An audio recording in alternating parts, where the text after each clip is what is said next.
الحمد لله وكفى والصلاة والسلام على سيد الرسل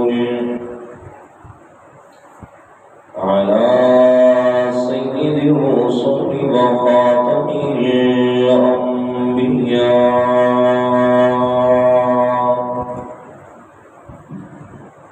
وعلى آله وأصحابه الأتقياء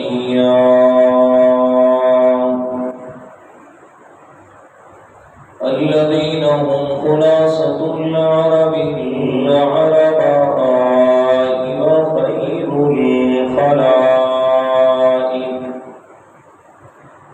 وخير الخلائق بعد الأنبياء.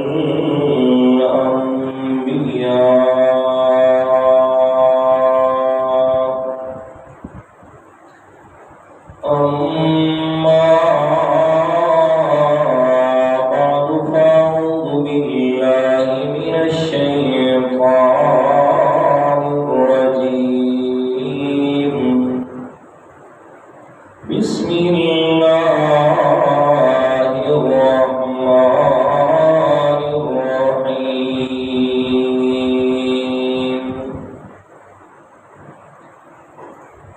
لئن ينال الله لحومها ولا دماؤها ولكن يناله التقوى منكم. الآية. صدق الله العظيم. اللهم صل على محمد وعلى آل محمد كما صليت على إبراهيم وعلى آل إبراهيم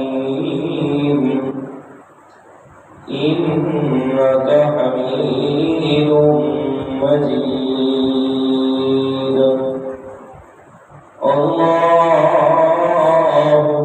بارك على محمد وعلى آل محمد كما باركت على إبراهيم وعلى آل إبراهيم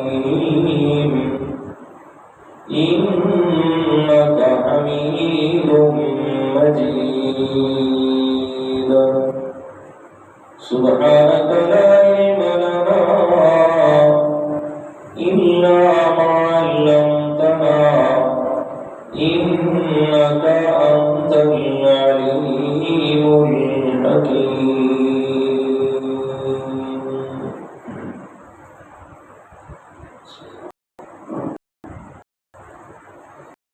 قدر سامعین المخلصین الموحدین، دوستوں، بزرگوں، ساتھیوں،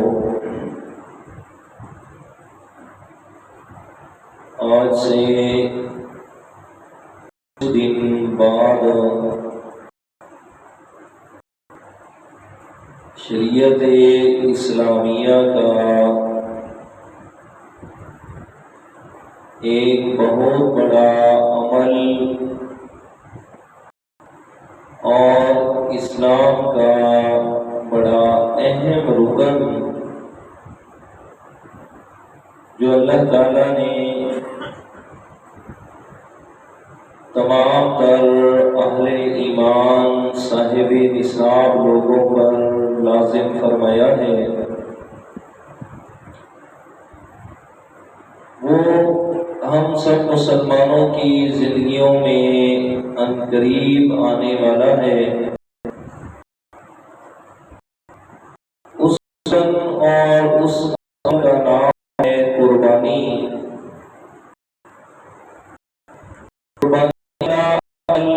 ایسا عمل ہے کہ جو سال کے بعد ایک دفعہ ہماری زندگی میں آتا ہے،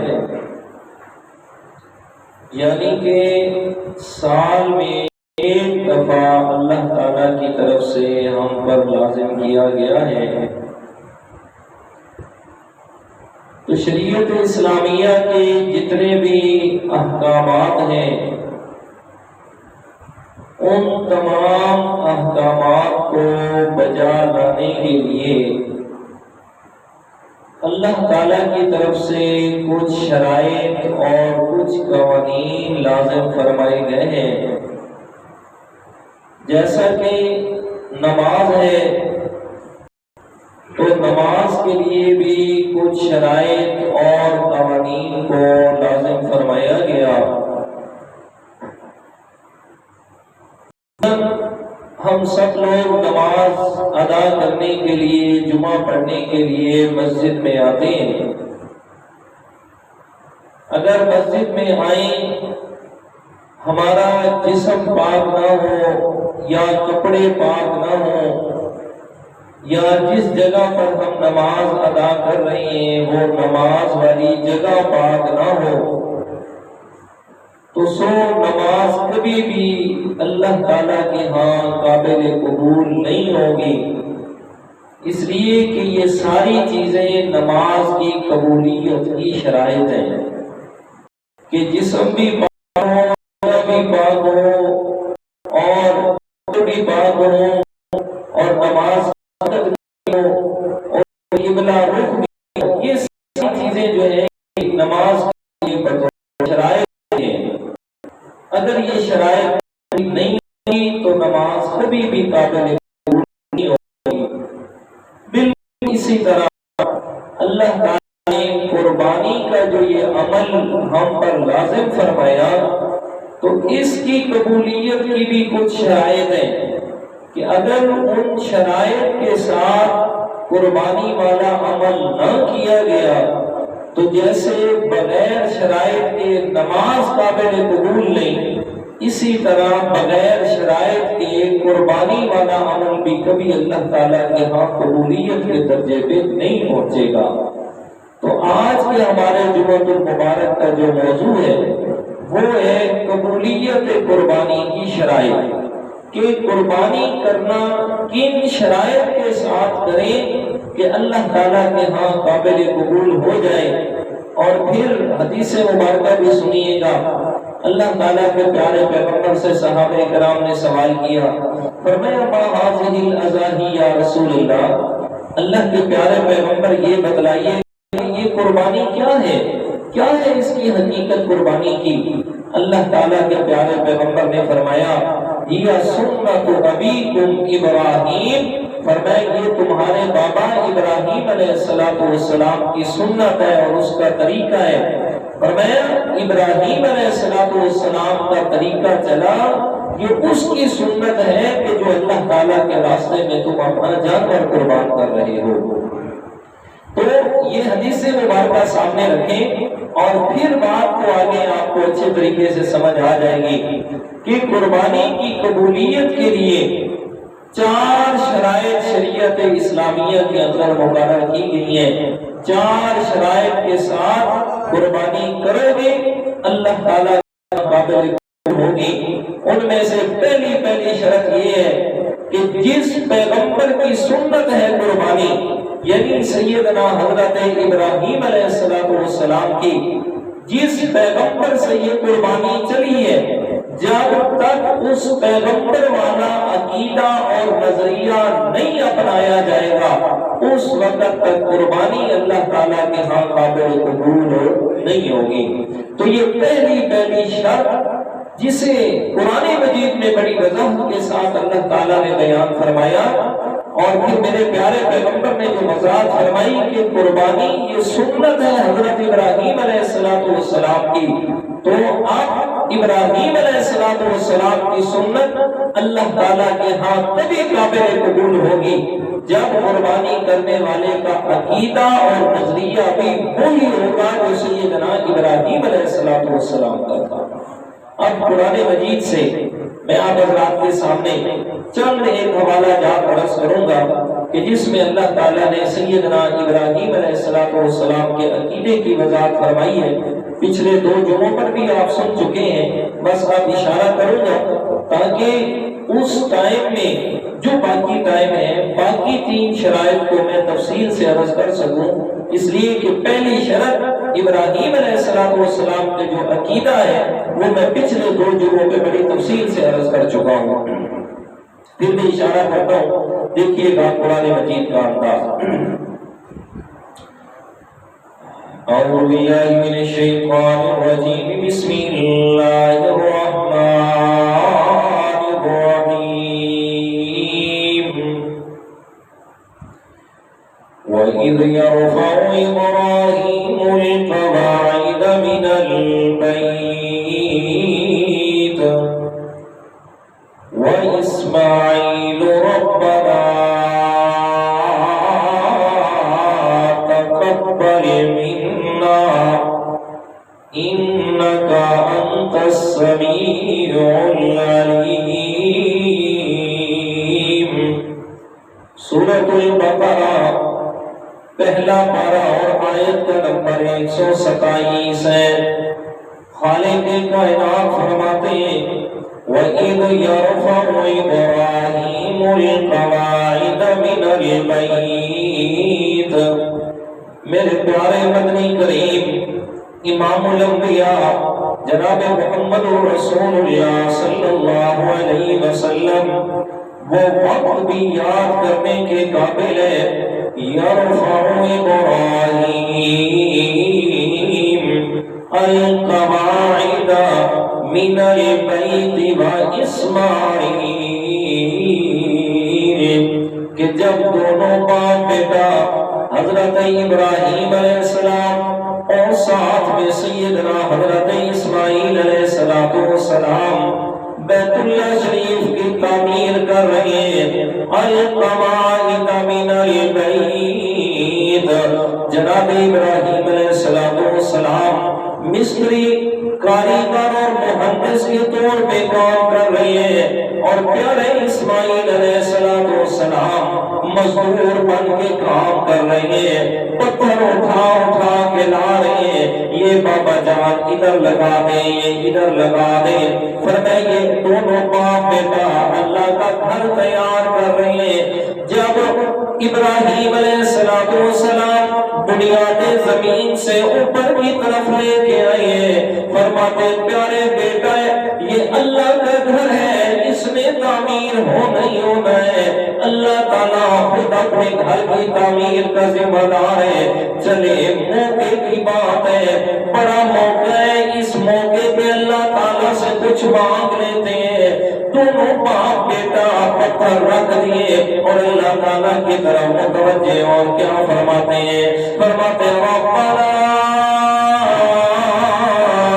تقبل منا، فرمایا مولا اتنی بڑی ہمیں توفیق عطا فرمائی ہے، میرا گھر یہ بنا رہے ہیں، تعمیر کر رہے ہیں، مولا دعا کرتے ہیں تقبل منا، اس میں ہمارا کوئی ذاتی کمال نہیں ہے، اس عمل کو ہماری طرف سے تو قبول فرما لے۔ کتنا بڑا عمل ہے، بیت اللہ شریف تعمیر ہو رہا ہے، لیکن سیدنا ابراہیم علیہ السلام قربان جاؤں عاجزی کتنی ہے، کتنی انکساری ہے، اللہ تعالیٰ کا ڈر کتنا ہے دل میں، پھر بھی فرماتے مولا یہ اتنا بڑا عمل ہوگا یہ ہماری طرف سے، عمل کی قیمت تب پڑے گی جب تو اسے قبول فرما لے گا۔ اور میرے پیارے بھائی بڑے سے بڑی نیکی کر لینا، بڑے سے بڑا عمل انسان کر لینا، اس عمل کا فائدہ کچھ بھی نہیں ہوگا اگر میرے اللہ تعالیٰ نے قبول نہ کیا۔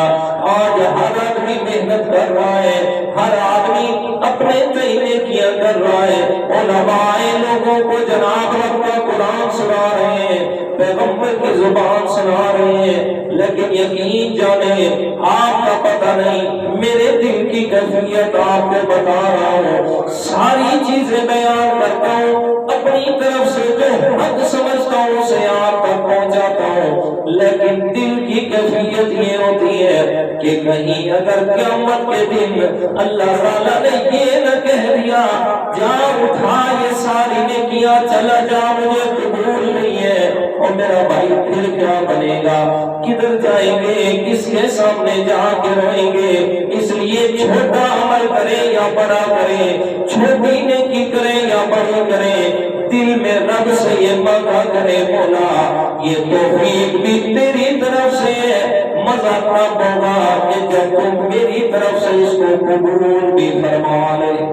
جی اب قربانی کر رہے ہیں میرے پیارے دوست، کسی نے 10,000، کسی نے 50,000، کسی نے لاکھ روپے، کسی نے 5 لاکھ لگائے، فرمایا یہ اتنی بڑی رقم لگا رہے ہیں، لیکن اگر رب سے توفیق نہ مانگی قبولیت کی تو فائدہ کیا ہوگا؟ اگر اس نے قبول نہ کیا تو کدھر لے کے جائیں گے ساری چیزیں؟ تو ابراہیم علیہ السلام فرما رہے اپنے بیٹے کو، او میرے پیارے اسماعیل یہ گھر اللہ تعالیٰ کا، اس میں تعمیر تو ہو کے رہنا ہے، لیکن نیکی کا کام کر رہے ہیں، قبولیت کا وقت ہے، چلو اللہ تعالیٰ سے دعا مانگ لے۔ تو دعا بھی کیا مانگی؟ فرمایا تقبل منا، مولا ہم سے یہ عمل قبول فرما لے، اور ہم تجھ سے دعا کیوں کر رہے ہیں؟ اس لیے کہ انکا انت السمیع العلیم، میں ابراہیم کا عقیدہ یہ ہے کہ میری دعاؤں کو سننے والی ذات کس کی ہے؟ فرمایا یہ ابراہیم علیہ السلام کا عقیدہ آیا، فرمایا کہ میری دعاؤں کو، میری حاجات کو، میری انکساری کو، میری لجاجتوں کو مولا تو ہی سننے والا ہے، العلیم، اور میرے حالات کو جاننے والی ذات بھی صرف تیری ہے، تیرے علاوہ اور کوئی نہیں ہے۔ مولا میں یہ مانتا ہوں کہ تو ہی ساری کائنات کی مخلوقات کی دعاؤں کو سننے والا ہے، تو ہی ہر ایک کے حالات کو جاننے والا ہے۔ سیدنا موسیٰ علیہ السلام کی بات اکثر سنایا کرتا ہوں، موسیٰ علیہ السلام رب سے عرض کرتے ہیں یا اللہ ذرا یہ تو بتانا بھلا تو ساری کائنات کو رزق کیسے دیتا ہے، ہر ایک کائنات کی آوازوں کو، ہر ایک مخلوق کی بولنے والی باتوں کو تو کیسے سن لیتا ہے؟ اللہ تعالیٰ نے فرمایا میرے موسیٰ یہ جو تیرے ساتھ پتھر پڑا ہوا ہے، اس پتھر پہ عصا مار، جیسے ہی پتھر پہ عصا مارا ہے تو ٹکڑے ہو گیا پتھر کے درمیان سے چھوٹا سا کیڑا سفید رنگ کا اور اس کے منہ میں سبز رنگ کا پتا ہے۔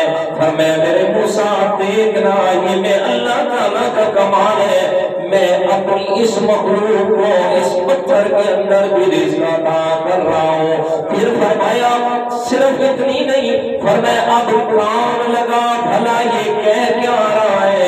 اللہ تعالیٰ کے پیارے پیغمبر موسیٰ علیہ السلام نے کان لگائے، وہ چھوٹا سا کیڑا کہہ رہا ہے، کہتے سبحان من یرانی ویسمع کلامی، کہتے ساری کائنات میں میرا رب وحدہ لا شریک ہے، میرا رب سارے شریکوں سے پاک ہے، جو اس جگہ پہ مجھے دیکھ بھی رہا ہے اور میری آواز کو سن بھی رہا ہے۔ یہ فرمایا انکا انت السمیع العلیم، مولا تو ہی میرا رب ہے جو میری دعاؤں کو سننے والا ہے، ہر وقت میرے حالات کو جاننے والا ہے۔ اور میرے پیارے یہ ابراہیم علیہ السلام کا عقیدہ ہے کہ یہ نظریہ بنا کہ کائنات میں کوئی بھی نہیں ہے جو ہر ایک کی ہر جگہ پہ ہر وقت ہر زبان میں دعاؤں کو سننے والا ہو۔ اگر سننے والی ذات ہے تو صرف کس کی؟ اللہ تعالیٰ کی۔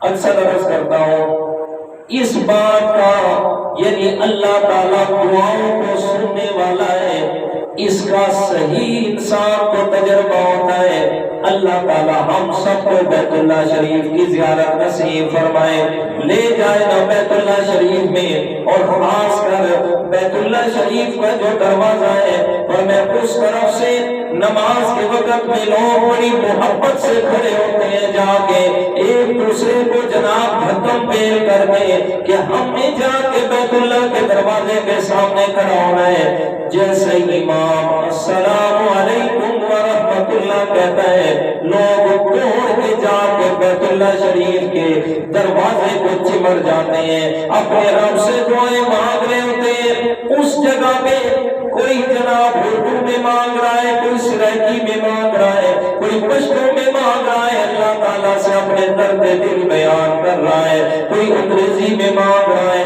کوئی عربی میں مانگ رہا ہے، کوئی فرانسیسی میں مانگ رہا ہے۔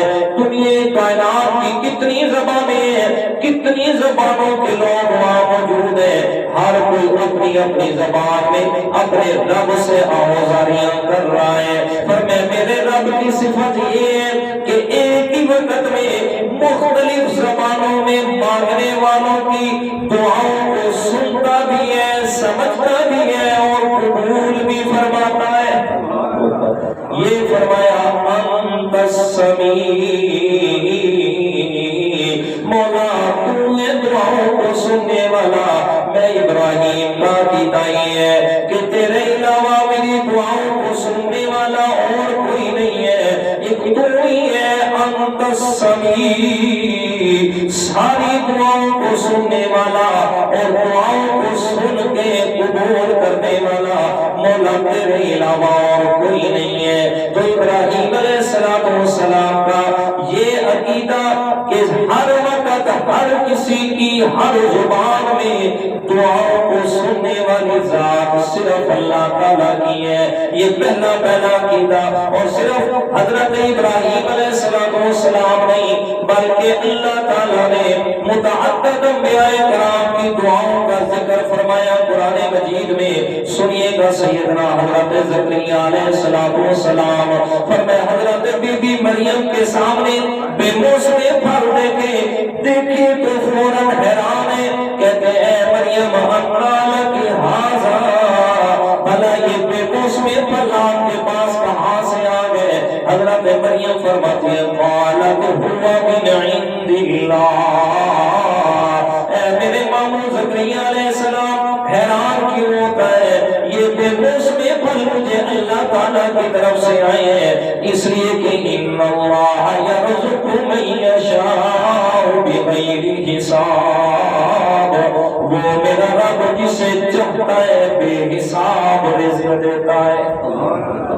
اب حضرت زکریا علیہ السلام 120 سال عمر ہے، 120 سال عمر ہے، ادھر ہی دل کے اندر تمنا جاگ اٹھی، کہتے ہیں مولا جس مریم کو تو بے موسم پھل دے سکتا ہے، میں زکریا کی عمر تو نہیں ہے اولاد والی، تو دینے پہ آئے تو اس عمر میں مجھے بھی اولاد عطا فرما سکتا ہے۔ قرآن مجید کے الفاظ سنیے گا، سورہ آل عمران 3 پارہ، فرمایا ہنالک دعا زکریا ربہ قال رب ہب لی من لدنک ذریۃ طیبہ انک سمیع الدعاء، مولا مجھے اس عمر میں نیک اور پاک اولاد عطا فرما دے، اور تجھ سے کیوں مانگ رہا ہوں؟ اس لیے کہ ہماری دعاؤں کو سننے والا کون ہے؟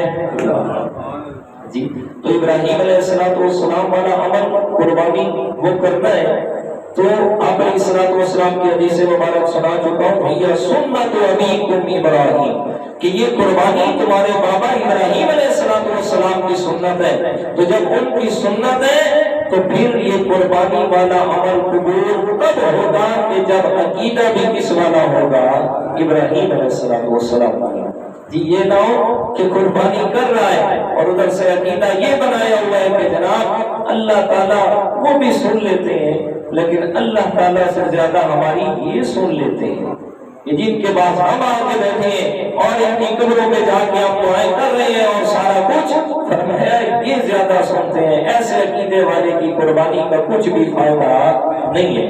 قرآن مجید کا دوسرا انداز سورۃ الشعراء اور آیت کا نمبر 70 اور 71 ہے، 19واں پارہ ہے، وہاں اللہ تعالیٰ کے الفاظ وہاں میرے رب کائنات کا فرمان سنیے گا، فرمائے وَاتْلُ عَلَيْهِمْ نَبَأَ إِبْرَاهِيمَ، تلاوت کیجئے میرے پیارے پیغمبر اپنی امت کے لوگوں پر ابراہیم علیہ السلام کی خبر کو، اِذْ قَالَ لِأَبِيهِ وَقَوْمِهِ مَا تَعْبُدُونَ، اس وقت کا حال کہ جس وقت ابراہیم علیہ السلام نے اپنے والد اور اپنی قوم کو فرمایا مَا تَعْبُدُونَ، بھلا تم کن چیزوں کی عبادت کر رہے ہو؟ وہ کہنے لگے نَعْبُدُ أَصْنَامًا فَنَظَلُّ لَهَا عَاكِفِينَ، کہتے ہیں ابراہیم ہم عبادت کرتے ہیں اصنام، ان اصنام کی، صنم جمع اصنام، فرمائے ان بتوں کی عبادت کرتے ہیں، ان اصنام کی عبادت کرتے ہیں۔ اور انہوں نے وہ کس چیز کے بنائے ہوئے تھے؟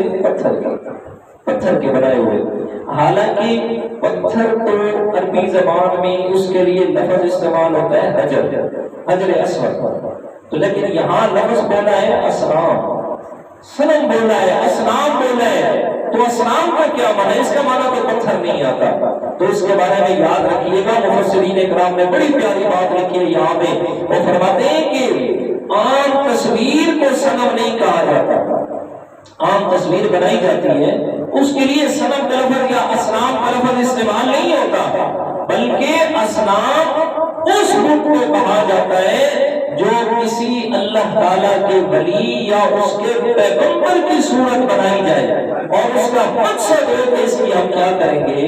عبادت کریں گے۔ تو قوم والوں نے اللہ تعالیٰ کے نیک لوگوں کے مورتی اور تصویریں بنائی ہوئی تھی جن کی وہ عبادت کرتے تھے، اور میں اکثر عرض کرتا ہوں کہ دنیا کا کوئی بھی آج تک کسی بھی پتھر کی عبادت نہیں کرتا، کسی بھی پتھر کی عبادت نہیں کرتا، بلکہ انہوں نے پتھر کے وہ جو خدا بنائے ہوتے ہیں وہ ان کا یہ عقیدہ ہوتا ہے، یہ نظریہ ہوتا ہے کہ اصل میں یہ تصویر ہمارے فلاں کی ہے، ہم اس کی عبادت کرتے ہیں اور وہ خوش ہوتا ہے، اور جب وہ خوش ہوتے ہیں تو پھر وہ اللہ تعالیٰ سے ہمارے زبردستی کام کروا دیتا ہے جی، اس لیے تو وہ اس کی عبادت کرتے ہیں۔ بھلا صرف پتھر کے سامنے کون جھکتا ہے؟ ان کا نظریہ ہوتا ہے کہ جناب ہم اس کی عبادت کر رہے ہیں، حقیقت حال یہ ہے کہ یہ ہماری عبادت کو جانتا ہے جس کی بھی یہ تصویر ہے، اور وہ ہماری عبادت سے خوش ہوتا ہے، ہمارے کام کروا دیتا ہے۔ اصل ابراہیم علیہ السلام نے بھی یہی فرمایا، کس کی عبادت کر رہے ہو؟ قوم والے کہتے ہیں نعبد اصناما فنظل لها عاکفین، یہ پتھر کے بت بنائے ہیں، یہ اللہ تعالیٰ کے نیک لوگ تھے، ہم ان کی عبادت کرتے ہیں، اسی لیے یہ خوش ہو گئے، عبادت سے ہمارے کام اللہ تعالیٰ سے بنوا دیتے ہیں۔ اس کے بعد اور نظریہ سنیے گا، حضرت ابراہیم علیہ السلام نے فرمایا اگر تم ان کی عبادت کرتے ہو هل يسمعونكم اذ تدعون، ذرا بتاؤ نا جب تم ان سے دعائیں کرتے ہو یہ تمہاری دعاؤں کو سنتے ہیں یا نہیں سنتے؟ او ينفعونكم او يضرون، تمہیں نفع بھی دیتے ہیں یا نہیں دیتے؟ تمہیں نقصان سے بچا سکتے ہیں یا نہیں بچا سکتے؟ ابراہیم علیہ السلام کا یہ جواب سن کے قوم والے کیا کہتے ہیں؟ ابراہیم ہمارے پاس کوئی دلیل تو نہیں ہے کہ یہ کام جائز ہے یا ناجائز ہے، ہم اتنا ضرور کہتے ہیں آباؤکم الاقدمون، یہ سارے کام ہمارے آبا و اجداد کرتے رہے ہیں، ہم نے ان کو کرتے ہوئے دیکھا، اسی لیے تو ہم بھی کیے جا رہے ہیں۔ ابراہیم علیہ السلام نے مزید اس کی وضاحت فرما دی، فرمایا میں تمہیں بتاؤں کہ میرا عقیدہ کیا ہے، میں اس رب کو مانتا ہوں، فرمایا میں اس کو مانتا ہوں الذی خلقنی، جس نے مجھے پیدا فرمایا ہے، وَهُوَ يُطْعِمُنِي وَيَسْقِينِ، جو مجھے کھانا بھی دیتا ہے، مجھے پلاتا بھی ہے، کھلاتا بھی ہے، فرمایا وَإِذَا مَرِضْتُ فَهُوَ يَشْفِينِ، اور جب میں مریض ہو جاؤں، بیمار ہو جاؤں تو مجھے شفا بھی وہی دیتا ہے۔ اب سمجھے میرے پیارے دوست، ابراہیم علیہ السلام کا عقیدہ کہ اللہ تعالیٰ کے علاوہ میری دعاؤں کو سننے والا اور کوئی نہیں ہے، اور دوسرے نمبر پہ اللہ تعالیٰ کے علاوہ جس سے بھی جا کے حاجات اور مشکلات میں اس کے سامنے عاجزیاں کرنا، اس کو مشکلات میں پکڑنا، فرمایا یہ میرے ابراہیم کا عقیدہ نہیں ہے۔ فرمایا تیسرے نمبر پہ فرمایا تم جس کی بھی عبادت کر رہے ہو وہ تمہارے نفع نقصان کا بھی مالک نہیں، تمہاری دعاؤں کو بھی نہیں سنتا، اس لیے میں ابراہیم تمہیں کہہ رہا ہوں پکارو تو اس ذات کو، دعائیں کرو تو اس ذات سے مشکلات میں مدد مانگو جو تمہاری دعاؤں کو سنتا بھی ہے، تمہارے حالات کو جانتا بھی ہے، اور تمہارے نفع نقصان کا مالک بھی ہے۔ ابراہیم علیہ السلام کا ایک اور عقیدہ اللہ تعالیٰ نے قرآن مجید میں سورۃ البقرہ اور تیسرا پارہ اور آیت نمبر 258 میں بیان فرمایا، أَلَمْ تَرَ إِلَى الَّذِي حَاجَّ إِبْرَاهِيمَ فِي رَبِّهِ أَنْ آتَاهُ اللَّهُ الْمُلْكَ إِذْ قَالَ إِبْرَاهِيمُ رَبِّيَ الَّذِي يُحْيِي وَيُمِيتُ قَالَ أَنَا أُحْيِي وَأُمِيتُ قَالَ إِبْرَاهِيمُ فَإِنَّ اللَّهَ يَأْتِي بِالشَّمْسِ مِنَ الْمَشْرِقِ فَأْتِ بِهَا مِنَ الْمَغْرِبِ فَبُهِتَ الَّذِي كَفَرَ۔ نمرود کے سامنے ابراہیم علیہ السلام اللہ تعالیٰ کا پیغام سنا رہے ہیں۔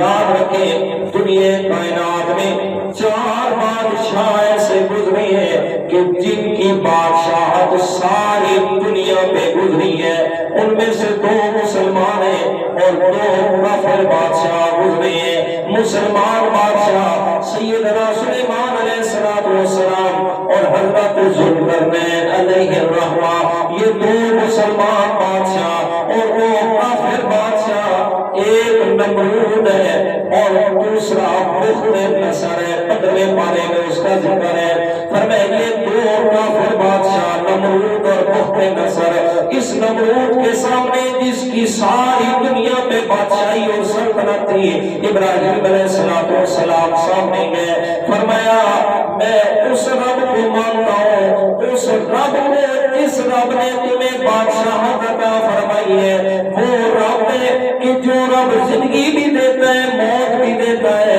اس رب پہ میں ایمان لے کے آیا ہوں۔ نمرود کہتا ہے جناب یہ کون سی بڑی بات ہے، یہ تو میں بھی کر سکتا ہوں، تیرے رب کا کون سا کمال ہے، نعوذ باللہ 2 آدمی منگوا لیے، ایک بے قصور ایک گناہگار کو چھوڑ دیا، بے قصور کو تختیدار پہ لٹکا دیا، کہتے دیکھ رہا زندگی موت تو میرے ہاتھ میں بھی ہے۔ اب حضرت ابراہیم علیہ السلام نے اللہ تعالیٰ کی وہ صفت بیان فرمائی، فرمایا ایسی صفت کہ جس کا جواب بھی نہ بن سکا۔ ابراہیم علیہ السلام فرما رہے ہیں اور نمرود میرا رب ہے یاتی بالشمس من المشرق فاتی بها من المغرب، فرمایا جو ہر روز سورج کو مشرق سے نکالتا ہے، اگر تو بھی اپنے آپ کو رب کہتا ہے تو ذرا اس کو مغرب سے نکال کے دکھا دے، پتہ چل جائے گا کہ تو بھی اپنے دعوے میں سچا ہے۔ فَبُهِتَ الَّذِي كَفَرَ، رب کا قرآن فرماتا ہے کافر حیران سرگردان رہ گیا، کچھ جواب نہ بنا۔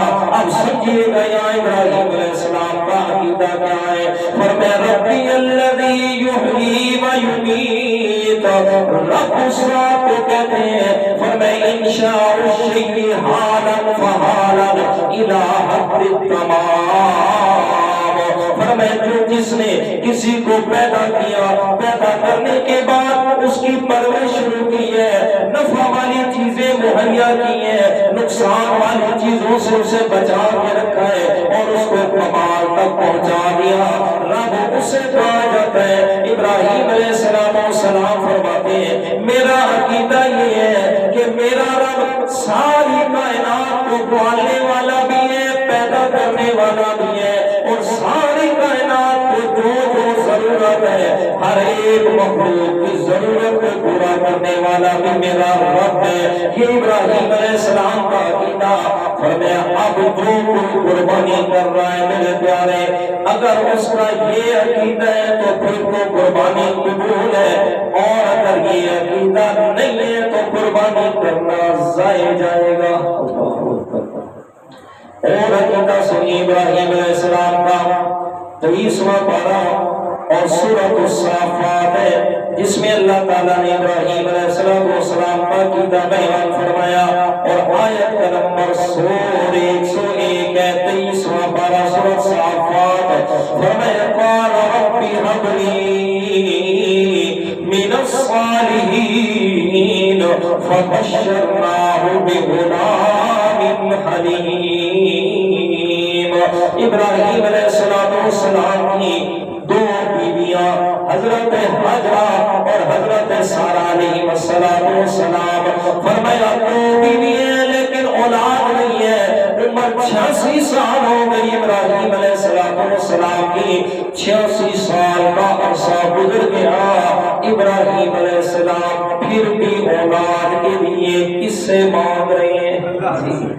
یہاں تو ہمارے 86 دن گزر جائے شادی کو تو بوڑھی بوڑھی عورتیں بھی کہہ رہی ہوتی ہیں میرے پتر بچی سے کو لگا مجھے۔ اصل جو عقیدے کا کیا کہتے ہیں غنہ نکالتی ہیں نا، بوڑھیاں مکارا مائیاں، بوڑھیاں مکارا، جو بڑی بڑی مکاریں، وہ کہتی ہیں جی ہم نے زندگی گزاری ہے، ہم تو ایسے کرتے گئے تھے، جس کی اولاد نہیں ہوتی تھی وہ ہفتہ وار جمعرات کے جمعرات جا کر فلاں کے دربار پہ دیا جلا کے آتے تھے۔ جی ہمارے ہرنولی شہر میں بھی ایک بنا ہوا ہے، ہرنولی شہر سے جو مین سڑک جاتی ہے نا شہر کی طرف، جیسے آگے آئے نا ادھر قبرستان ہے اور قبرستان کے ساتھ ہے، جی وہاں بھی بنے ہوئے ہیں، جی آتے ہر روز شام کو وہاں دیا جل رہا ہوتا ہے، خاص کر جمعرات کو تو دیوں کی لائن ہوتی ہے۔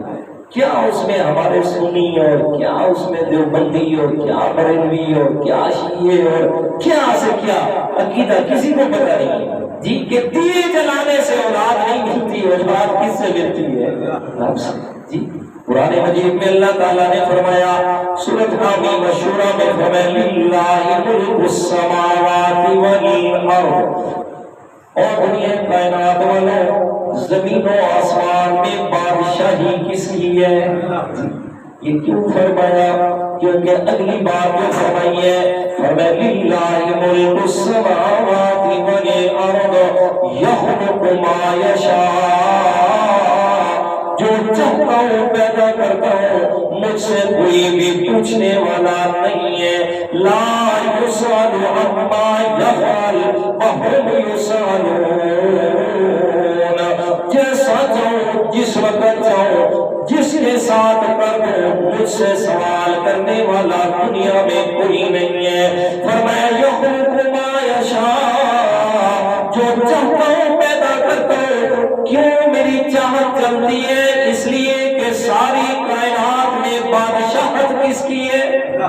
پاکستان میں جس کی بادشاہت ہے، سدھا یا پٹھا قانون حافظ صاحب اسے نہیں چل رہا حافظ اعظم صاحب جی، چاہے سدھا قانون ہے تو چاہے پٹھا قانون ہے، چاہے ظلم ہے یا ہمدردی ہے، انصاف ہے یا ظلم، کچھ بھی ہے، جس کی حکومت ہے قانون اسی کا چل رہا ہے، اور ہم عوام ہیں جی سب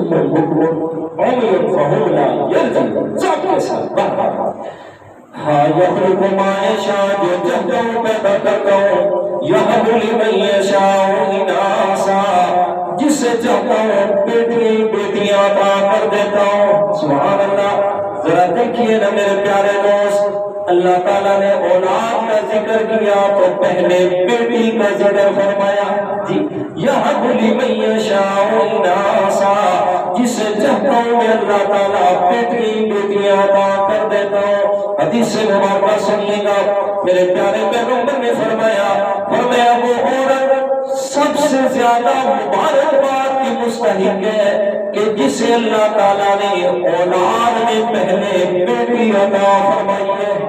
اس لیے کہ اللہ تعالیٰ نے بیٹی کو رحمت بنایا ہے. وہ میرے رب کی رحمت بن کے آ گئی، صحت میں آپ کے گھر کے آنگن میں آئی نا تو یہ اللہ تعالیٰ کی رحمت کی نشانی بن کے آئی ہے. یہب لمن یشاء اناثا، میں جسے چاہتا ہوں میں اللہ تعالیٰ بیٹی عطا کر دیتا ہوں. جب دین آپ نے پیارے پیغمبر جناب محمد رسول اللہ صلی اللہ علیہ وسلم کو بیٹے بھی دیے، بیٹیاں بھی عطا کی، لیکن بیٹے میں اللہ تعالیٰ نے واپس لے لیے. اور میرے پیارے پیغمبر کی جو پشت مبارک، جو نسل مبارک چلیے وہ بیٹیوں سے آگے چلیے.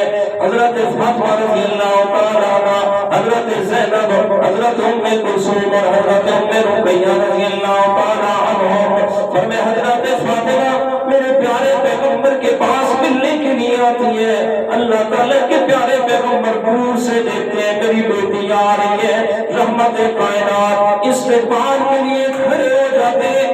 اپنی کالی کملی والی چادر جس کی قسمیں اللہ تعالیٰ نے قرآن میں لی ہے فرمایا وہ بچھا دیتے ہیں اور اپنی بیٹی کے ماتھے پہ بوسہ دے کے فرماتے ہیں پیاری بیٹی میری چادر پہ بیٹھیے گا. اور میرے پیارے جس پیغمبر نے بیٹیوں کو عزت دی ہے، جس پیغمبر نے عورت کو عزت دی ہے، جس پیغمبر نے عورت کو اتنا کمال دیا، فرمایا بیٹی ہونے کی حیثیت سے عورت آئی، رب کائنات نے اسے رحمت بنا دیا. فرمایا بہن ہونے کی حیثیت سے آئی، اللہ تعالیٰ نے بہن کے سر پہ والد اور بھائیوں کی عزتوں کے تاج کو سجا دیا. اور یہی عورت جب بیوی کی حیثیت سے آئی ہے اللہ تعالیٰ نے اس بیوی کا اتنا مقام رکھا ہے. فرمایا یہی بیوی جب اپنے خاوند کو صبح سحری کے وقت نماز تہجد کے لیے اٹھاتی ہے اللہ تعالیٰ ان کی اس نیکی کو دیکھ کے مسکرا رہے ہوتے ہیں. فرشتوں سے فرماتے تھے کیوں میرے فرشتوں میری بندی کو کتنا خیال ہے اپنے خاوند کی آخرت کا، مسکرا رہے ہوتے میرے رب کائنات. اور جب یہ عورت ماں ہونے کی حیثیت سے آئی تو رب کائنات نے ساری جنت اٹھا کے اس کے قدموں میں رکھ دی ہے. جی فرمایا یہب لمن یشاء اناثا، جسے چاہتا ہوں میں اللہ تعالیٰ بیٹیوں سے نواز دیتا ہوں. اور میرے دوستوں بیٹیوں کو بوجھ نہ سمجھا کرو، بیٹیوں کو اپنے اوپر بندن اور بوجھ نہ سمجھا کرو، بلکہ یہ بیٹیاں بوجھ نہیں ہے تمہارے لیے رحمت بن کے آئی ہے اللہ تعالیٰ کی طرف سے. اس لیے خیال کیا کرو بیٹیوں پر بیٹوں کو فوقیت نہ دیا کرو. ہمارا معاشرہ بڑا عجیب نہج پہ چل پڑا ہے. کتنے ایسے واقعات دیکھتے ہیں والدین کو بیٹے گھروں سے دھتکار دیتے ہیں، وہ بیٹیاں اپنے خاندوں کے جھڑکے بھی سنتی ہیں، ان کی ناراضگیاں بھی برداشت کرتی ہیں، لیکن اپنے والدین کی خدمت کے لیے اپنی زندگی کی مصروفیت میں سے ٹائم نکال کے آ رہی ہوتی ہیں، والدین کی خدمت کر رہی ہوتی ہیں. اس لیے میں عرض کروں میرے پیارے دوستوں اور میرے نوجوانوں یاد رکھو یہ بات بڑے باندھ لو، اپنے دل و دماغ میں اس بات کو ایسی جگہ پہ محفوظ کر لو کہ جہاں سے کبھی بھی ڈیلیٹ نہ ہو سکے، ختم نہ ہو سکے. آپ اپنی اولاد کے سامنے جیسے ہی اپنے والدین کے ساتھ سلوک کر رہے ہیں یہ آپ راستہ دکھا رہے ہیں اپنی اولاد کو کہ والدین سے ایسا سلوک کیا جاتا ہے. فرمایا کہ کل اسی اولاد نے بڑا ہونا ہے، آپ نے اور میں نے برا ہو جانا ہے، تو جو راستہ ہم نے ان کو دکھایا انہوں نے ویسے ہی ہمارے ساتھ کرنا ہے. اگر والدین سے اچھے سلوک والا راستہ دکھاؤ گے تو اولاد نے تمہارے ساتھ بھی اچھا سلوک کرنا ہے، تمہاری بھی خدمت کرنی ہے، تمہیں بھی سروں کا تاج بنا کے رکھنا ہے. اور اگر اولاد کے سامنے اپنے والدین کی بھی عزت کی ہے، والدین کو گالیاں دی ہے، بکواس کی ہے، ان کا احترام نہیں کیا لیا تو پھر خود بھی تیار ہو جا، تیرے ساتھ اس سے بھی بدتر ہونے والا ہے۔ اللہ اکبر۔ یہاں لمن یشاء اناسا، جسے چاہتا ہوں میں بیٹیاں عطا کر دیتا ہوں، وَيَهَبُ لِمَن يَشَاءُ الذُّكُورَ، اور جسے چاہتا ہوں میں اللہ تعالیٰ بیٹے عطا کر دیتا ہوں، وَيُزَوِّجُهُمْ ذُكْرَانًا وَإِنَاثًا، اور جسے چاہتا ہوں میں اللہ تعالیٰ بیٹیاں ملا کے عطا کر دیتا ہوں۔ آگے فرمایا وَيَجْعَلُ مَن يَشَاءُ عَقِيمًا، اور جس کو میں اللہ تعالیٰ اولاد عطا نہ کروں کوئی بھی اس کو دینے والا نہیں ہے، کوئی بھی میں اللہ سے زبردستی لے کے دینے والا نہیں ہے۔ حدیث مبارکہ یاد آ گئی، اللہ تعالیٰ کے پیارے پیغمبر گھر میں تشریف لائے ہیں، حضرت اما عائشہ صدیقہ طیبہ طاہرہ مطہرہ رضی اللہ تعالیٰ عنہا اتنا رو رہے ہیں، رو کے میری پیاری ماں نے اپنا دوپٹہ بھی گیلا کیا ہوا ہے۔ اللہ کے پیارے پیغمبر آئے، فرماتے ماں یبکی کہ یا حمیرہ، او میری پیاری حمیرہ، بھلا کس چیز میں تجھے رلایا ہے، کیوں اتنا زیادہ رو رہی ہے؟ کہتے یا رسول اللہ آج کے دل میں اولاد کی محبت اتنا موجہ نہیں ہے، میں آپ سے عرض کرتی ہوں ذرا اپنے رب سے مجھے بھی کوئی اولاد لے کے دے دینا، اپنے رب سے کہہ دو کہ مجھے کوئی تو اولاد دے دے، میں اپنا دل اس کے ساتھ بہلا لوں۔ میرے پیارے پیغمبر نے حضرت عائشہ کو اپنے سینے سے لگایا، تسلی دی اور فرمایا عائشہ یہ ایسی جگہ ہے میں پیغمبر بھی تمہیں زبردستی اللہ تعالیٰ سے اولاد لے کے نہیں دے سکتا۔ یہاں پر میرے پیارے لوگوں نے اولاد کی بڑی بڑی دکانیں کھولی ہوئی ہیں، ٹھیکیدار بنے ہوئے ہیں، آؤ جناب جس کا بیٹا نہیں ہوتا آؤ جی ہم لکھ کے دیتے ہیں کبھی بیٹا ہو جائے گا، یہ بیٹی ہو جائے گی، یہ بیٹا اور بیٹی اکٹھے ہو جائیں گے، آؤ جناب نذرانے لے کے آؤ، کچھ لے کے آؤ گے تو کچھ لے کے جاؤ گے، خالی ہاتھ آؤ گے تو خالی ہاتھ جاؤ گے۔ بادشاہ یہ دربار کھلے ہوئے جنہوں نے ٹھیکے لیے ہوئے، کوئی جناب فلاں بیماری کی شفا دینے والا، کوئی کسی کو اولاد دینے والا، کوئی کیا اور کیا۔ اگر یہ ساری کائنات میں ایسے خدا موجود ہے تو میرے پیارے پھر رب کے ہونے کا کیا فائدہ ہے؟ جب اولاد جو ان سے مل رہی ہے تو رب کا کیا رقم ہے بھائی؟ نعوذ باللہ من ذالک۔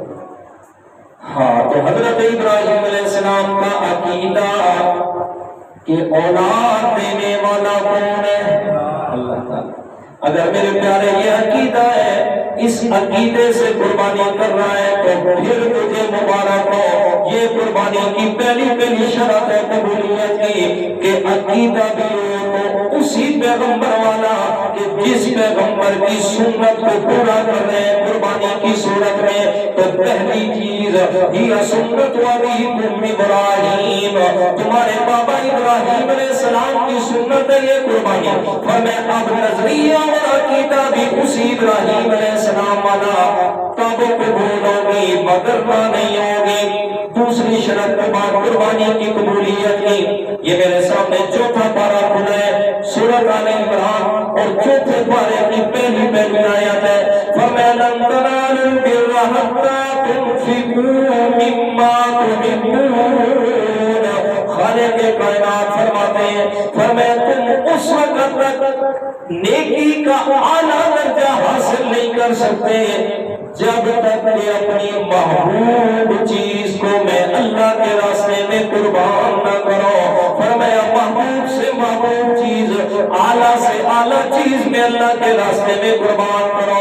کیا مطلب؟ قربانی کرنی ہے اپنی طاقت کے مطابق اعلیٰ جانور خریدا جائے، اس لیے کہ جس پیغمبر کی تم سنت پوری کر رہے ہو اس کی ذرا قربانی کا حال دیکھیں۔ اللہ تعالیٰ نے قرآن مجید کے اس میں بارے میں سورۃ صافات میں بیان فرمایا فَلَمَّا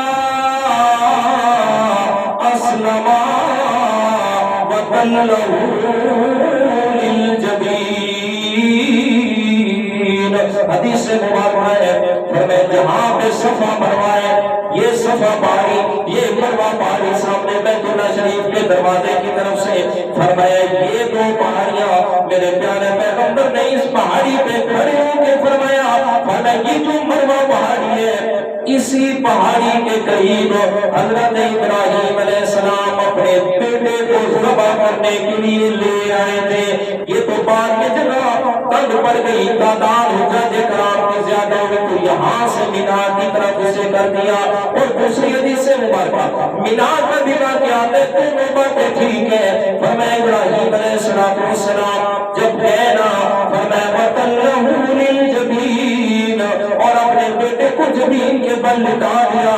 اب چھری چلانے کے لیے کوشش کر رہے ہیں۔ فرمایا اتنا غصہ آیا، فرمایا پتھر پہ دوبارہ تیز کی پھر چلا رہے ہیں لیکن چلنے کے لیے چھری تیار نہیں ہے۔ اور میرے پیارے اللہ تعالیٰ نے حضرت جبرائیل علیہ السلام کو جنت سے تمبا دیا اور فرمایا جلدی جا میرے پیارے ابراہیم علیہ السلام کے پاس، بھلا یہ جس کو ذبح کر رہے ہیں یہ کوئی ذبح کرنے والی چیز ہے، اس کی نسل سے تو میں نے اپنے محبوب پیغمبر کو دنیا میں مبعوث کرنا ہے۔ فرمایا جلدی جا۔ ابراہیم علیہ السلام کو رب کائنات کیا فرماتے ہیں؟ فرمایا وَنَادَيْنَاهُ أَن يَا إِبْرَاهِيمُ قَدْ صَدَّقْتَ الرُّؤْيَا، بڑی آواز دی، فرمایا اے ابراہیم ذرا حوصلہ کر۔ ابراہیم علیہ السلام کہتے ہیں یار اس بہانے میں آواز کہاں سے آ رہی ہے؟ دیکھا نا حضرت جبرائیل تمبا لے کے آسمان سے اتر رہے ہیں۔ جیسے ہی اترے عجیب منظر دیکھا ہے۔ فرمایا بیٹا ذبح ہونے کے لیے تیار ہے، باپ ذبح کرنے کے لیے تیار ہے۔ بے کیف زبان سے الفاظ نکل گئے جبرائیل علیہ السلام کے، فرمایا اللہ اکبر اللہ اکبر لا الہ الا اللہ اللہ اکبر۔ حضرت ابراہیم نے جیسے اس کی حیرانی کو دیکھا فوراً آگے سے جواب دیا، اے میرے پیارے جبرائیل حیران کیوں ہو رہا ہے کہ میں اپنے بیٹے کو ذبح کر رہا ہوں؟ لا الہ الا اللہ اللہ اکبر، میں اس ذات کے نام پہ ذبح کر رہا ہوں کہ جس ذات کے ساتھ دنیا میں اور کوئی نہیں ہے۔ پر میں فوراً تمبا آ گیا، حضرت ابراہیم علیہ السلام نے ذبح کیا۔ حضرت اسماعیل چھری کے نیچے سے نکلے تو فرمایا اللہ اکبر وللہ الحمد، کہ ساری تعریفیں اللہ تعالیٰ کے لیے کہ جس نے مجھے بچا بھی لیا اور میری قربانی بھی قبول فرما لی۔ یہی تو تکبیرات تشریف ہے۔ یہ تین آدمیوں کا مکالمہ حضرت جبرائیل نے حیران ہو کے فرمایا اللہ اکبر اللہ اکبر۔ حضرت ابراہیم علیہ السلام نے جواب دیا لا الہ الا اللہ اللہ اکبر۔ حضرت اسماعیل علیہ السلام نے فرمایا اللہ اکبر وللہ الحمد۔ فرمایا یہ انداز ان تینوں کا اللہ تعالیٰ کو اتنا پسند آیا کہ اللہ تعالیٰ نے رہتی دنیا تک 9 ذی الحج کی صبح کی نماز سے لے کر 13 ذی الحج کی عصر کی نماز تک سارے مسلمانوں پہ واجب فرما دیا کہ فرض نماز جیسے ہی مکمل ہو بلند نماز میں ایک دفعہ تکبیرات کہنا واجب ہے۔ جی پڑھیے گا اللہ اکبر لا الہ الا اللہ اللہ اکبر وللہ الحمد۔ یہ 10 ذی الحج ہے نا، یکم سے 10 تک 13 تک 9 4 دن تو آگے واجب کے ہیں، باقی یکم سے 9 تاریخ تک بھی حدیث مبارکہ ہے آپ علیہ الصلوۃ والسلام اٹھتے بیٹھتے چلتے پھرتے سب سے زیادہ ان دنوں میں جو وظیفہ کرتے تھے وہ تکبیرات تشریق پڑھا کرتے تھے۔ جی اس لیے اٹھتے بیٹھتے چلتے پھرتے ہر وقت یہ زبان کو جاری رکھیں۔ تو کیا سمجھ آئی؟ دوسری شرط قربانی کی کہ جانور اعلیٰ قسم کا کہ جس پیغمبر کی سنت کو دیکھ کے جان قربانی کی جا رہی ہے۔ جی وہاں اسماعیل علیہ السلام کی قربانی، اسماعیل بھی بے عیب ہے، قربانی کا جانور بھی بے عیب ہونا چاہیے۔ جی قربانی کا جانور بھی بے عیب یا لوگ آ رہے ہوتے مجھ سے پوچھ رہے تھے استاد جی بات تو ادھا کام کوئی نہیں، یہ جی آدھا کام نہیں ہے، قربانی جائز ہو سکتی۔ کوئی پوچھ رہے تھے ایک آنکھ تو کھانی ہے جی، پچھلے دن ایک مسئلہ بڑا عجیب آیا، کہتے جی اس کے کان میں نا صرف 2 انچ کا سوراخ ہے، صرف 2 انچ کا، میں کہ جی 1.5 انچ کا کان ہے تو 2 انچ کا سوراخ ہے۔ عجیب لوگ ہیں یار، باقی سارا سال ہر کوئی چیز پہ شادی ہے تو بے شمار خرچے کریں گے فضول میں جی، پیو مر گئے تو سنت کے مطابق وہ بھی نہیں گزارنا، اس نے بھی فضول خرچے کرنے جی، فضولیات میں لگانے ہیں سارا کچھ، لیکن جب قربانی آئے گی تو پھر یہ نہیں کہ بھائی تسلی والا خوبصورت سا جانور لے لیں نا، اس میں بھی شکے نکال رہے ہیں۔ پھر مسئلے پوچھتے ہیں عجیب عجیب، استاد جی زیور کا ہویا تو عجیب گھر جائی دا جی جی قربانی کا بیٹھے یہ کہ نہیں ہے کہ عجیب بات ہے۔ ایک کو تو میں نے کہا چلو ٹھیک ہے بھابھی کا زیور ہے، میں اسے آؤں گا شام کو میں آپ کے گھر، اور بھابھی کو میں کہوں گا کہ آپ اپنے زیور میں سے 2 انگوٹھیاں بیچ کے مسجد میں پیسے دے دیں۔ کہتے جی نہیں جی بات ہے، میں کہ چلے زیور اسے دے دیں مرضی، پھر آپ کو کیا تکلیف ہے بھائی، زیور درست ہے تو بیچنے دے، وہ تو بیچنے بھی نہیں دے رہا، تو قربانی تے زکات کو بچن واسطے زیور خرید نہ چاہیے۔ اس لیے خدا را کچھ ہوش کے نہ کر لے، سال کے بعد ایک قربانی آتی ہے اس پہ بہانے نہ لگایا کرے، جس کی جو طاقت ہے اپنی طاقت کے مطابق اللہ کی رضا کے لیے کیا کیا کرے قربانی۔ تو جانور ایسے بے عیب ہو جیسے حضرت اسماعیل علیہ السلام کیا تھے، بے عیب تھے۔ ایک اور بھی اس میں سمجھ آتی ہے، حضرت اسماعیل علیہ السلام پیدائش سے لے کر اور اس قربانی والے دن تک کس کے پاس رہے تھے؟ اپنے گھر میں، اپنے بابا کے پاس، اپنی والدہ کے پاس۔ تو اس لیے سب سے بہتر قربانی تو یہ ہے کہ جانور کی پورا سال خدمت کی جائے۔ جس وقت قربانی والے دن بکرے پہ یا میٹھے پہ یا بیل پہ چھری چلے نا تو تجھے ایسے ہی محسوس ہو کہ جیسے اس بکرے نہیں تیرے اپنی گردن پہ چھری چل رہی ہے، تیرے اپنے پیٹے پہ چھری چل رہی ہے، اتنی محبت ہو، تب جا کے مزہ آتا ہے۔ بہرحال شریعت نے اجازت تو دے دی ہے کہ ایک دن پہلے ہی لیں اور ذبح کر دیں، بس قربانی تو ہو جائے گی، لیکن وہ کمال حاصل نہیں ہوگا۔ تو 2 شرائط ہو گئی۔ تیسری شرط ہے قرآن مجید کا انداز ہے، قل ان صلاتی و نسکی و محیای و مماتی للہ رب العالمین لا شریک لہ وبذالک امرت وانا اول المسلمین۔ سورۃ الانعام اور اس کی آیت نمبر 165 اور 163 ہے۔ خالق کائنات نے فرمایا فرما دیجئے میرے پیارے مدنی کریم صلی اللہ علیہ وسلم، ان صلاتی، ہمارے بہت بڑے خطیب گزرے ہیں اللہ تعالیٰ نے غریب کے رحمت فرمائے، وہ یہ مانا کرتے تھے فرما دیجئے میرے پیارے پھول جی، کہ اللہ تعالیٰ کا یہ عجیب محبت کا انداز تھا اپنے پیارے پیغمبر سے۔ فرما دیجئے میرے پیارے مدنی کریم، ان صلاتی و نسکی، بے شک میری نماز، میری قربانی، میرا زندہ رہنا اور میرا مر جانا، یہ ساری چیزیں للہ، یہ کس کے لیے؟ اللہ کے لیے۔ تو کیا فرمایا رسول کی کہ قربانی بھی کرنی ہے تو کس کی رضا کے لیے کرنی ہے؟ اللہ تعالیٰ کی رضا کے لیے۔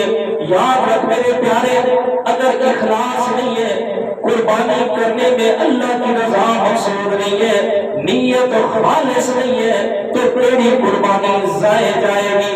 لوگ کیا کہہ رہے ہوتے ہیں، استاد جی پڑوسی قربانی کر رہے تھے، میں نے کہا چلو سوتے ہو کہ ہم بھی قربانی لے لیں کہ میرے بچے ان کا منہ نہ دیکھتے رہ جائیں۔ اور میرے پیارے دوست، تو نے اللہ کی رضا کے لیے قربانی لے لی، پھر بھی گوشت تم نے خود ہی کھانا ہے، تیرے بچوں نے استعمال کرنا ہے، اس لیے اپنی نیت کو درست کر لے۔ یہ نہیں کہ پڑوسیوں کو دیکھ کے لے رہا ہے، یہ نہیں کہ لوگ آ کہیں گے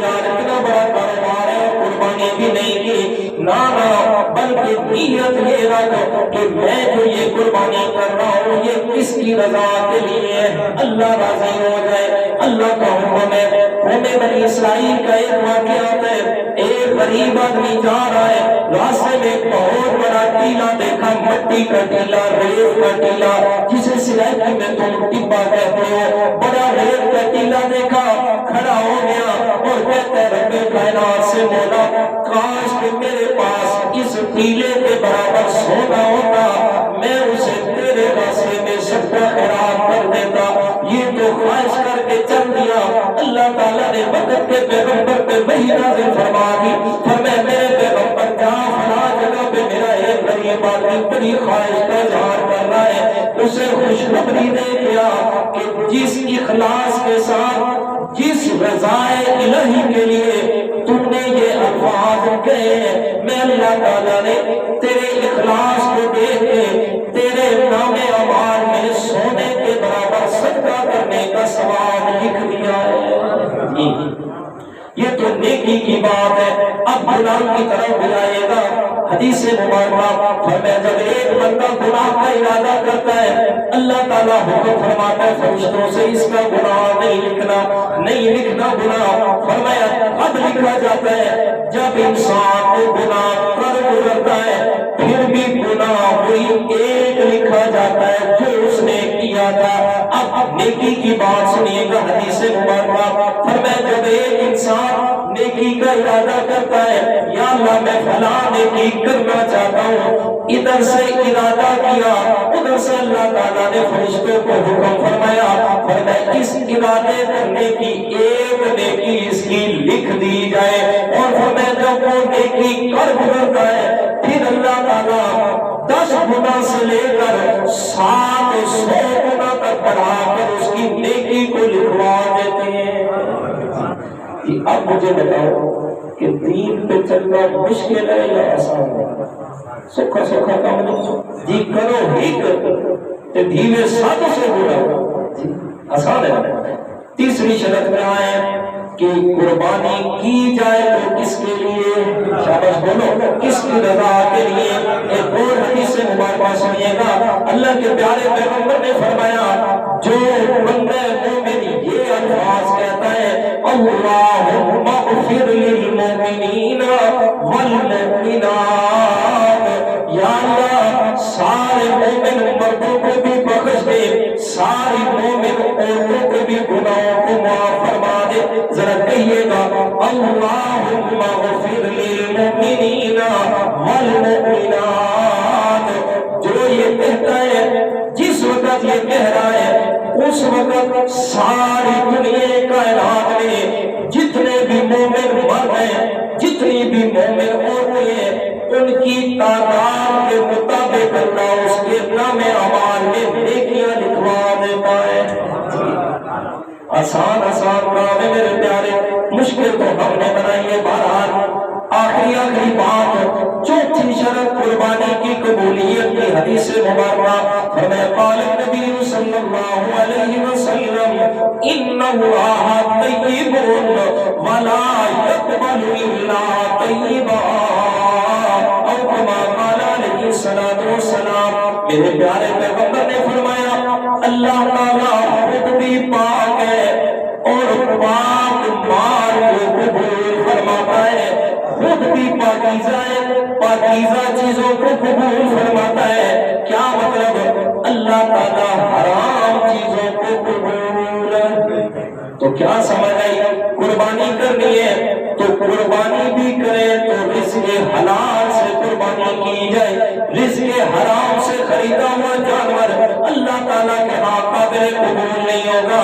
حدیث مبارکہ سنیے گا، فرمایا جو کوئی شخص ایک لقمہ حرام کا کھاتا ہے، ایک لقمہ حرام اس کے پیٹ میں لگ گیا، 40 دن تک اللہ تعالیٰ اس کی کوئی بھی عبادت قبول نہیں فرماتے۔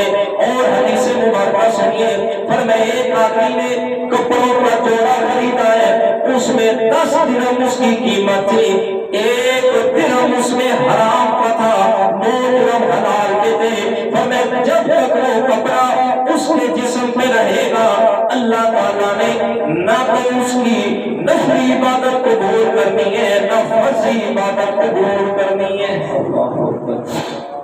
اور فرمایا حدیث مبارکہ میرے پیارے پیغمبر کا فرمانے مقدس فرمایا جو جسم رزق حرام پہ بنتا ہے، جس جسم میں رزق حرام جاتا ہے، یہ جسم جہنم میں جانے کے قابل ہے، کبھی جنت میں نہیں جائے گا۔ اس لیے میرے پیارے دوست سال کے بعد ایک عمل آتا ہے، اپنے رزق حلال میں سے قربانی کا جانور خریدنا ہے، اپنے رزق حلال میں سے جو جانور کے لیے پیسے اکٹھے کر کے اسے خریدنا ہے۔ رزق حرام نہیں، رزق حرام میں کیا ہے؟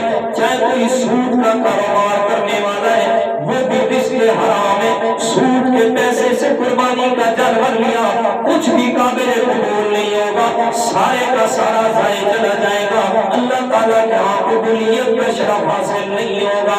فرمایا چاہے کوئی جوئے کا پیسہ ہے، چاہے سود کا پیسہ ہے، فرمایا اس کے علاوہ کسی پر ظلم کر کے پیسہ اکٹھا کیا ہوا ہے، ناجائز منافع ہونے کے پیسے اکٹھے کیے ہوئے ہیں، لوگوں کے ساتھ دھوکہ کر کر کے مال اکٹھا کیا ہے، سب حرام ہے۔ اسی طرح اگر کسی نے اپنے بھائی کا حق مار کے پیسہ اکٹھا کیا ہے، کسی نے اپنی بہنوں کی وراثت کے حق مار کے اپنی مال اور جائیداد میں ملائے ہوئے ہیں، یاد رکھیں میرے پیارے دوست اس کا رزق حرام ہوگا، اور حرام رزق سے لیا ہوا جانور قربانی کا اللہ تعالیٰ کے ہاں قابل قبول نہیں ہوگا۔ اور اگلی بات بھی سنیں، آج دوست مل کے قربانیاں کر رہے ہوتے ہیں، یہ 4 شرائط قربانیوں کی میں نے آپ کے سامنے ذکر کی ہے۔ پہلے عقیدہ ابراہیم علیہ السلام والا، دوسرے نمبر پہ جو جانور ذبح کر رہا ہے وہ اعلیٰ درجہ ہو، گھٹیا قسم کا جانور ہو، اور تیسری شرط کہ وہ قربانی رب کی رضا کے لیے کی جائے، اور چوتھی شرط یہ ہے کہ رزق حلال سے قربانی کا جانور خریدا جائے۔ اب 7 لوگ مل کے جانور خرید رہے ہیں، ان 7 میں سے کسی ایک کا بھی عقیدہ غلط ہوا، یا اس کی اللہ کی رضا نہ ہوئی، یا اس کا رزق حرام ہوا، یا اس کی نیت یہ ہوئی کہ جناب میں نے تو گوشت کھانا ہے، بچوں کے لیے گوشت لے جاؤں گا، فرمایا ان 7 میں سے کسی ایک کے اندر بھی ان 4 شرائط میں سے اگر ایک بھی شرط نہ پائی گئی، 7 لوگوں کی قربانی ضائع جائے گی۔ اب اگر کوئی سوال کرے جی قصور کا حکم ہے جی 7 دی قربانیاں کیوں ضائع؟ بالکل آسان سے مثال دو، 7 لوگوں نے مل کے ایک پانی کا کنواں خرید لیا، میری بات سمجھ آ رہی ہے؟ پانی کا کنواں خرید لیا 7 لوگوں نے مل کے۔ اب ان 7 میں سے ایک آدمی نے کیا کیا ہے، گند اٹھا کے کنویں میں ڈال دیا، کوئی مردہ جانور پڑا تھا اسے اٹھا کے کنویں میں ڈال دیا، اور وہ کہتا ہے میں نے تو اپنے حصے کے پانی میں ڈالا ہے گند۔ اب مجھے آپ بتائیں کہ جس کنویں میں گند چلا گیا، غلاظت چلی گئی، اس ایک آدمی کا پانی ناپاک ہوگا کہ 7 کا ناپاک ہوگا؟ 7 کا ناپاک ہوگا۔ بالکل یہی مثال ہے۔ اگر اب بھی نہیں تو اور اس سے بھی واضح بات کرو، 7 لوگوں نے مل کے قربانی کا جانور خریدا، یہ بتائیں کہ وہ جانور کتنی جگہ سے ذبح ہوتا ہے؟ کتنی جگہ سے؟ ایک جگہ سے۔ تو 7 کی طرف سے ایک جگہ سے ذبح ہو رہا ہے نا، تو ایک کا بھی عقیدہ غلط، نیت خراب، سود حرام کا مال اس میں تھا، تو 7 کی قربانی ضائع چلی جائے گی۔ اس لیے میرے پیارے دوستوں قربانی کا مسئلہ بڑا ہی اہم ہے، اور قربانی کے مسائل بہت ہی نازک ہیں۔ ذرا ان چیزوں کو سمجھ کے اور اپنے مال اور اپنی جان اور اپنی آخرت ان ساری چیزوں کو سامنے رکھے۔ قربانی کو کرنی ہے تو کریں اسے اللہ کی رضا کے لیے، عقیدہ وہ بنائے جو حضرت ابراہیم علیہ السلام والا، اور اس کے ساتھ اچھا اپنی طاقت کے مطابق اچھا جانور خریدے، اور اس میں رزق حرام کی ذرا برابر بھی ملاوٹ نہ کریں۔ جو کچھ کہا سنا اللہ تعالیٰ کی توفیق عطا فرمائے۔ وما علینا الا البلاغ۔